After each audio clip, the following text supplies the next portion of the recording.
బ్రహ్మపురాణం హిందూ ధార్మిక సాహిత్యంలోని అష్టాదశ పురాణాలలో బ్రహ్మపురాణం అత్యంత ప్రాచీనమైనది మరియు విశిష్టమైనది. దీనిని ఆది పురాణం అని పిలుస్తారు. ఇది కేవలం దైవకథల సమాహారం మాత్రమే కాదు, ప్రాచీన భారతదేశం యొక్క భౌగోళిక, సాంస్కృతిక మరియు ఆధ్యాత్మిక చరిత్రకు నిలువుటద్దం. ఈ పురాణాన్ని మనం 6 ప్రధాన కోణాల్లో లోతుగా విశ్లేషించవచ్చు. 1. పురాణ నిర్మాణం మరియు స్వరూపం. 2. సృష్టి మరియు విశ్వం కాస్మాలజీ. 3. క్షేత్ర మహాత్మ్యం. 4. గౌతమీ మహాత్యం. 5. శ్రీకృష్ణ చరిత్ర. 6. ధర్మము మరియు తత్వం. ఇప్పుడు ఒక్కో ప్రధాన అంశం గురించి తెలుసుకుందాము. 1. పురాణ నిర్మాణం మరియు స్వరూపం. బ్రహ్మపురాణాన్ని ప్రధానంగా 2 భాగాలుగా విభజించవచ్చు. పూర్వ భాగం. ఇందులో సృష్టి ఆవిర్భావం, దేవతలు మరియు రాజుల వంశవృక్షాలు, భూగోళ వర్ణన మరియు ఉత్కళ అంటే ఒడిషా క్షేత్ర మహాత్మ్యాలు ఉంటాయి. ఉత్తర భాగం. దీనిని పూర్తిస్థాయిలో గౌతమీ మహాత్మ్యం అని అంటారు. ఇది గోదావరి నది యొక్క పవిత్రతను వివరిస్తుంది. 2. సృష్టి మరియు విశ్వం. బ్రహ్మపురాణం సృష్టి గురించి అత్యంత శాస్త్రీయమైన మరియు తాత్వికమైన వివరణ ఇస్తుంది. హిరణ్య గర్భుడు. విశ్వం మొదట అంధకారంలో ఉండేదని, స్వయంభువుడైన భగవంతుడు నీటిని సృష్టించి అందులో విత్తనాన్ని ఉంచాడని, అది ఒక బంగారు గుడ్డుగా అంటే హిరణ్య అండంగా మారిందని, అందులో నుండే బ్రహ్మ జన్మించాడని వివరిస్తుంది. కాలచక్రం. మనుషుల కాలమానం వేరు, దేవతల కాలమానం వేరు. 4 యుగాలు అనగా కృత, త్రేత, ద్వాపర, కలియుగాలు కలిస్తే ఒక మహాయుగం అవుతుంది. ఇలాంటి 7 ఒక మహాయుగాలు ఒక మన్వంతర కాలం. ఇలా కాలం యొక్క అనంతమైన ప్రవాహాన్ని ఇది గణితబద్ధంగా వివరిస్తుంది. 3. క్షేత్ర మహాత్మ్యం. ఉత్కళఖండం, ఒడిషా అండ్ పూరి. బ్రహ్మపురాణం యొక్క ప్రత్యేకత ఏమిటంటే ఇది ఇతర పురాణాల కంటే ఎక్కువగా తీర్థయాత్రలకు ప్రాముఖ్యత ఇచ్చింది. ముఖ్యంగా ప్రస్తుత ఒడిషా రాష్ట్రాన్నిది ఉత్కళ దేశంగా కీర్తించింది. పురుషోత్తమ క్షేత్రం అంటే పూరి.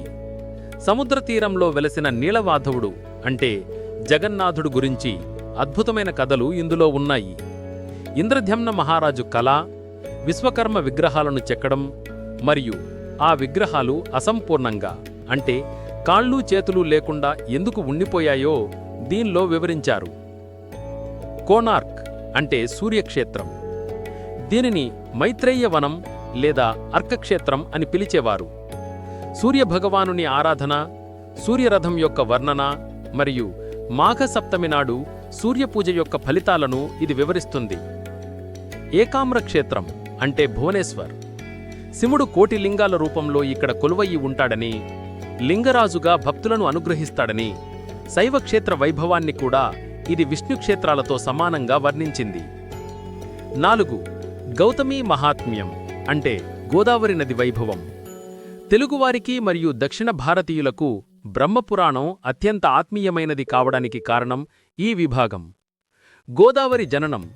గౌతమ్ మహర్షి ఆశ్రమంలో కరువు పోగొట్టడానికి జయంతి అనే ఆవును సృష్టించడం, గణపతి మాయ వల్ల ఆ ఆవు మరణించడం, గోహత్యా పాతకాన్ని పోగొట్టుపోవడానికి గౌతముడు శివుణ్ణి గూర్చి తపస్సు చేసి గంగను గోదావరిగా దివి నుండి భూమికి తీసుకురావడం ఇందులో ప్రధాన ఘట్టం. 5. శ్రీకృష్ణ చరిత్ర. విష్ణుపురాణంలో ఉన్నట్లే బ్రహ్మపురాణంలో కూడా శ్రీకృష్ణుని జీవితం చాలా వివరంగా ఉంటుంది. నరకాసుర వధ. ఇది కేవలం రాక్షస సంహారమే కాకుండా స్త్రీశక్తి ప్రాముఖ్యతను ఈ ఘట్టం ద్వారా వివరించింది. శమంతకపోపాఖ్యానం అంటే వినాయక చవితి నాడు మనం చెప్పుకునే శమంతకమడి కథ. సత్రాజిత్తు హత్య, కృష్ణుడు జాంబవంతుడితో యుద్ధం చేయడం వంటివి ఇందులో వివరంగా ఉన్నాయి. 6. ధర్మము మరియు తత్వం. ఈ పురాణం కేవలం కథలే కాకుండా మనిషి ఎలా జీవించాలో నేర్పే ఒక జీవన విధానం. కర్మ సిద్ధాంతం. మనిషి చేసే ప్రతి పనికి అంటే మంచి లేదా చెడు ఫలితం ఖచ్చితంగా ఉంటుందని, అది ఈ జన్మలో కాకపోయినా వచ్చే జన్మలోనైనా అనుభవించక తప్పడు అని చెబుతుంది. నరక వర్ణన. పాపం చేయడానికి భయపడేలాగా నరకంలో యమధర్మరాజు విధించే శిక్షలు అంటే నూనెలో వేయించడం, ముళ్లతో పొడవడం వంటివి చాలా భయానక రసంలో వర్ణించారు. ఇది సమాజంలో నైతికతను కాపాడడానికి ఉద్దేశించినది. శ్రాద్ధకర్మలు.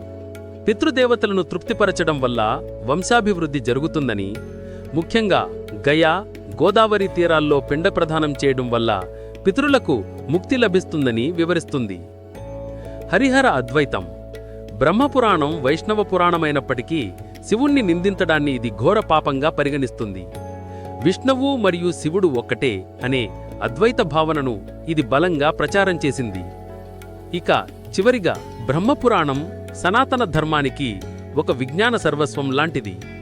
సృష్టి ఆవిర్భావం అనే సైన్స్ దగ్గర్నుంచి సామాజిక జీవన విధానం వరకు, భౌగోళిక వర్ణనల నుండి మోక్ష మార్గం వరకు అన్నింటినీ ఇది స్పృశించింది.